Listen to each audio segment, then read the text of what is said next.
Hey, what's up guys? Is Soul Calibur niche or not? This is a question that a lot of people postulate in the comment sections of my videos. We talk about it on Discord. Even in real life, we're talking about the subject a lot, actually. There's a lot of things that we actually want for Soul Calibur, and the budgets that they usually are given don't really correlate with our wants and desires of what we expect Soul Calibur to be or what it possibly could be. These are ranging from anything from cinematics to extra stuff in the character creation mode, which seems to be the heart and soul of Soul Calibur outside of its battle systems. So where do we really go from here, and how do we bring the conversation to the table to try to kind of temper our expectations for future titles and just get into the entire gist of what Soul Calibur is in general? So the first thing that we gotta mention is what is niche? Just for people that don't know what niche is. A niche is like a subset of a subset, meaning that less people that are within the greater are among that group, if that makes sense. So a niche thing would be, okay, let's say that within movies, horror movies are niche. And even still, slasher movies are a niche within a niche. And so it doesn't necessarily mean it's a small thing, it just means that it's not appealing to the general. It's not the #1 thing that is sought after. This is very, very, very true for Soul Calibur, which is why I often call it niche, and some people say that they don't consider it niche. But when you look at the numbers, we had, let's just look at PlayStation 4. I'm not even gonna look at Steam right now or anything. So PlayStation 4, we had 117.2 million sales, right? And this is as of March 2022. 117 million. And Soul Calibur reached 2 million sales and probably past that, because that number is a year old. So even if we're super generous and say 3 million, which I would argue is probably more like 2.5 million because they don't account for digital sales or PC. And then we're literally going to be looking at this number of 117 million people owned a PlayStation 5, and of that 117 million people, what, a percent? Maybe only 3 million bought Soul Calibur. That means that 14 million people did not buy it that had the potential to buy it. So which means that it didn't have as much appeal, right? Because games like Mortal Kombat have sold 12 million, and games like Tekken have sold 10 million. I mean, Soul Calibur has done more than some of its counterparts like Guilty Gear Strive, which was 300,000 or something like that, but that's another niche within a niche. Now we're getting into, not only do you want fighting games, but you want fighting games with a 2D art style, and without a strong IP backing it, something like Fighters would have, Dragon Ball Fighters. So that's why I call it niche. It's just a numbers game to me. And the world agrees, unfortunately. You can see from this year's upcoming EVO for 2023 that Soul Calibur is not returning for EVO, but they have games like Marvel vs. Capcom, for example. So you can say that Soul Calibur is not niche, but when even fighting games are niche, and there's major problems and reasons that goes into that. First of all, it takes a high amount of skill to be really good at a fighting game. There is an easy entry point, and a lot of companies try to incorporate things to their games to appeal to a wider audience, such as Reversal Edge or Dragon Rush, in Budokai 3, or all these different V-trigger systems that Street Fighter has. I was talking with a buddy the other day who was annoyed because Street Fighter 5 has 5 different bar systems. And he was joking that Street Fighter 6 means there's going to be 6 bar systems. But while I don't believe that to be the case, it's just funny to see other people's perspectives on outside looking in. And this, by the way, this person is part of the FGC that I was talking to, because I do have friends in the FGC. I used to compete in Tekken 5, so there's a lot of I've spoken with developers about this. They're very aware of the situation with fighting games and stuff in general. That's the first point. The second point is that there's a lot of gatekeeping that goes on. For example, if you're playing a certain individual game, somebody is going to try to keep other new player comers out of it. And I've heard this a lot from streamers in particular. Well, they'll say that they'll be stream sniped by like pros or people just trying to like roll over on them to embarrass them on stream when they're playing the game for like the first time. I believe Rhymestyle just said this about Logic. He said that he was playing a game for the first time. I think it was Fighters actually, and someone came in and stream sniped him and just like destroyed him, like laughably using the mechanics that like a newcomer would definitely not know. So there is that upper level tiered system of mastery where most players who are picking up a game for the first time are afraid of ranked. We also have like concurrent players, guys. Like that's the thing too. Like if you look at the numbers we got by the way were for the VGC, but now we're going to look at the concurrent players, which are the amount of players that are playing at once at any given time. And if we're talking about Soul Calibur from December, it was at 478. I don't have really current numbers for that. This is December 2020, so that's 3 years ago. 3 years ago when the game was far more relevant, when Season 2 was just coming out. So, hold on, let me see if I can find the relevant numbers right now, and we'll just get a jump cut in there.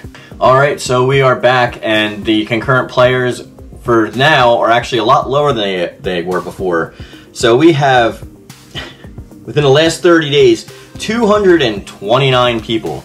Now, I don't know if you know the significance of that number. 229 people worldwide were playing Soul Calibur 6. Worldwide. Like, that's the whole world.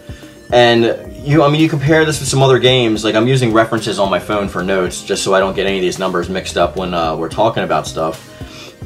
But there were games that were like the usual suspects that were above them, but they were pretty far down low on the list, and there's like reasons for it being so niche. First of all, it's a weapon-based fighter, so if you want to talk about like weapons fighters, like even like Samurai Showdown is like way more niche than Soul Calibur would be. Soul Calibur is a lot more mainstream than something like Samurai Showdown, but the numbers like prove that as well.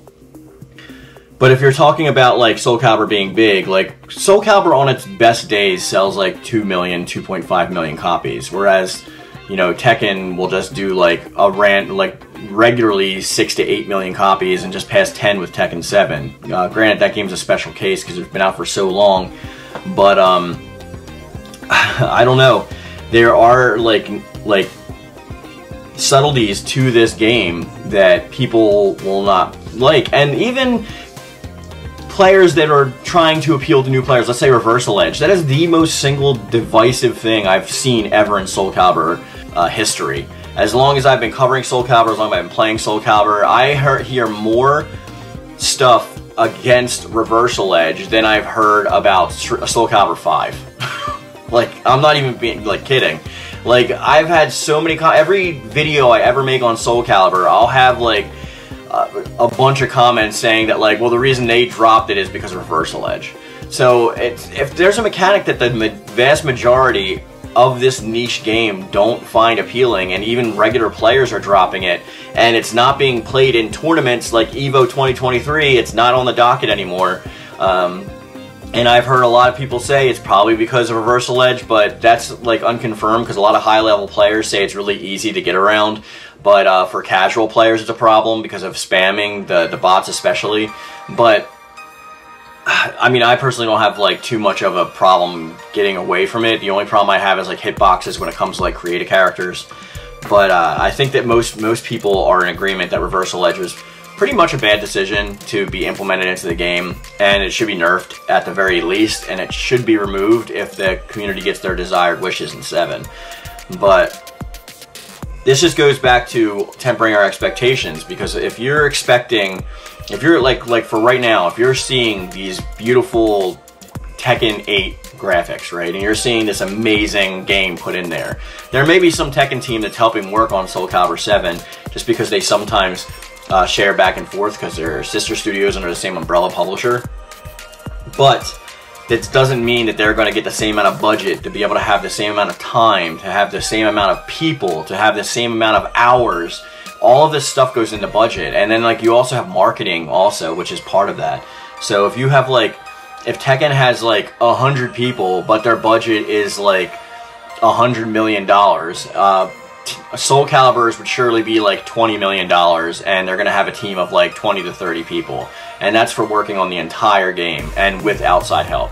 So the way that we can make Soul Calibur not niche is by A, not dropping the game when there's something in it that we don't like. Now, first of all, capitalism 101, I do understand that like money talks, so they do have to give us a package that we are willing to pay for without the excuses in order for them to succeed.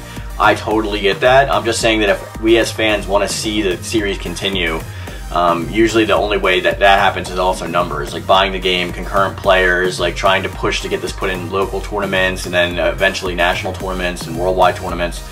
Like things that like that would put it really in the spotlight alongside other fighting games. And just constantly like not like letting our souls die down or not letting the flame of our souls die down by literally pushing the game to other friends and other people and trying to get them to play and stuff like that. And again, it's got to be a good product, because if you give me the option of playing Soul Calibur like 2, 3, 4, 5, or 6, I'm gonna go Soul Calibur 3 by myself, and I'm gonna go Soul Calibur 2 or 4 with other people every time. That's just the way that it is. They've all had different development teams and different leads, but we've all known that before. So any and all, I just wanted to push this out there and just let you guys know that yes, it's niche, but that doesn't mean it's like hated or it's like a low selling game. There's plenty of good games that are below Soul Calibur when it comes to the fighting game community. Plenty.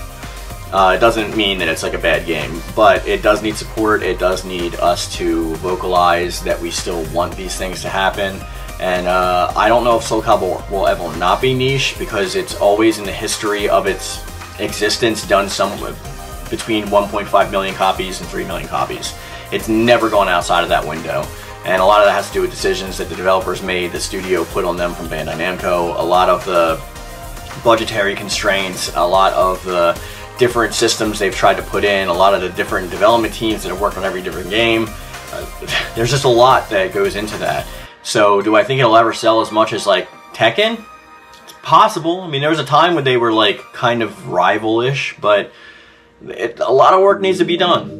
But I don't want to know now your thoughts in the comment section down below, guys, or bring the conversation over to Discord where we can talk about it. Do you consider Soul Calibur 6 niche, or Soul Calibur in general as a series niche? And what do you think they can do to improve that? And keep in mind everything that I've listed with the constraints.